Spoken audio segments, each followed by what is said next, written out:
Okay, so moving on to parallel.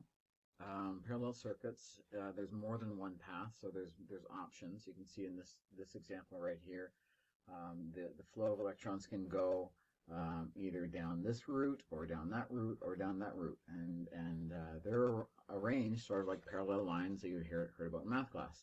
So this is a parallel circuit, and what I wanted to do is just show you a little mistake in this website where I got this information from. Now, it's all good. They just had a little editing problem, I believe. And I'll just take you there now. So click on that, and it takes you to this site. Get myself out of the way. And we've got voltage is equal across all components. That's perfect. The total circuit current is equal to the sum of the individual branch currents. That's perfect.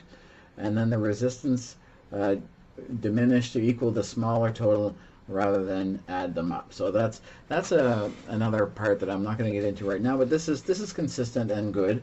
The part that seems to be a problem is right here. The voltage is equal across all components of the circuit, and that is true. And they have the voltage set at 9 volts. So at each resistor, at R1, the voltage drop there should be 9 volts. At R2, 9 volts. At R3, 9 volts. So it's equal at every resistor. When they lined it up in this table, E is their volts, and they didn't put, it should be like 9, 9, 9, and 9 right across here. So here they have sort of put in the wrong image. So just ignore this one and move on down to this one here. You can see here they've got it correctly written at 9999. Now maybe I missed something, but it seems to me like there was a bit of an editing thing. So this portion here says the voltage is 9 all the way across, and that is a thing for parallel circuits. So if I have a voltage of 9 volts here, and I've got 10,000 kilo ohms for resistance, then we can calculate the current there. And then if I've got 2 kilo ohms here, then I can calculate the current there, and so on. So what happens is you end up calculating the current for each of those. And I really should have had this set up for us already, but here we go. So I've got my my battery here. I've got my resistance, and then I've got the next one. Just trying to do it quickly here. And this was 10,000. Forget which. What was the next? 2,000 right here, and then 1,000. Okay, so 2,000 and then 1,000, and this K is meaning the thousand part. So each of these, of course, would be ohms for the resistance.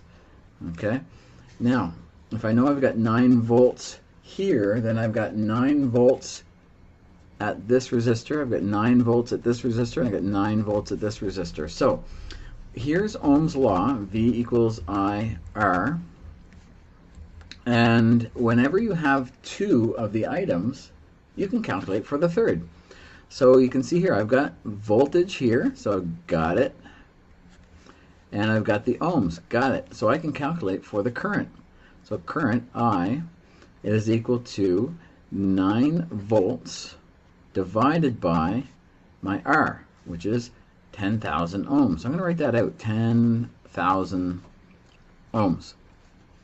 Oops, 10,000 ohms. So my I, my current, is going to be 9 divided by 10,000, which is 0.0009 amps.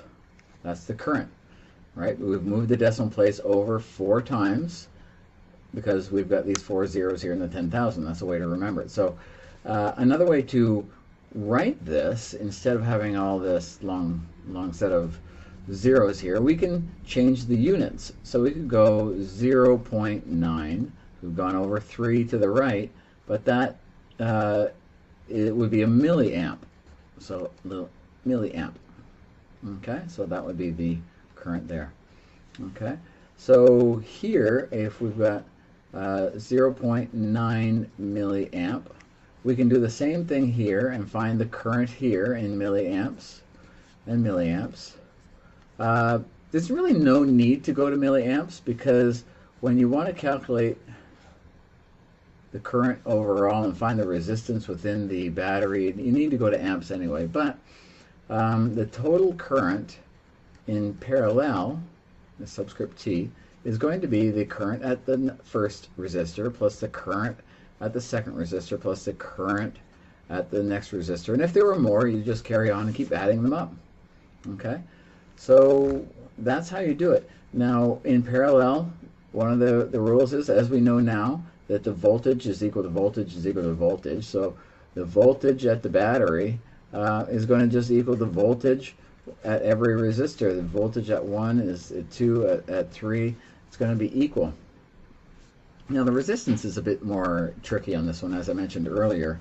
It ends up being 1 over the total resistance is equal to 1 over R1 plus 1 over R2 plus 1 over R3 and all that. And I know this isn't like your favorite thing to do, because we've got to do common denominators and add these fractions together, and then in the end finally invert it back to get the R out from under here, and so on. But you know, there's more than one way to do things. If we have the total current by just adding up all the currents after doing these calculations, then we would have the total current here, and then we can just we would have that value, we'd have the voltage, so we'd have out of the 3 of Ohm's law, my pen's not working great, but out of the 3 of Ohm's law, we would have voltage and we'd have current, and we can calculate for R. So this way would be much easier actually than getting into all of this business here. So R would equal to V divided by I. Okay, V we already know, because it's still going to be just the 9 volts. I, we'd have to calculate what the current is for here and what the current is for here, and then just sort of add them up, and then we'd have our total current that we substitute right into there. So we'd have 9 volts divided by the sum of all these currents, and that would give us the resistance. Okay, now you'd have to be careful with your units here, and that's why I would recommend maybe keeping them in amps. So that would be like 0.0009 amps for this. 2, 3, 9 amps, and then you'd have to do the same for over here, keeping it in amps. Add those up, and then divide that into your volts to get the resistance in ohms. And then at that point, if you wanted to go to change the units to make the numbers look a little more presentable, that's fine. But anyway, that's parallel circuits in a nutshell, and we'll have a bit more practice on this later.